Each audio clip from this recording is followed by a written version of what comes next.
ASEAN Leaders Summit sa Pilipinas ngayong taon. Balita mula sa Malacanang, hatid ni Radyo Patrol, Christian Yosores. Christian.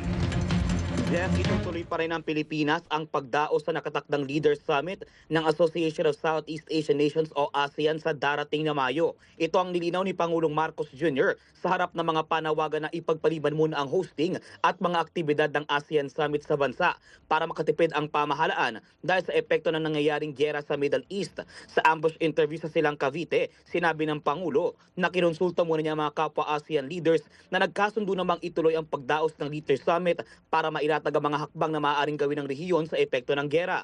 Pero nilinaw ni Pangulong Marcos na hindi magiging engrande at matagal ang gagawing summit at sisentro lamang sa mga mahahalagang issue, kabilang ang supply ng petrolyo, supply at presyo ng mga pagkain at migrant workers.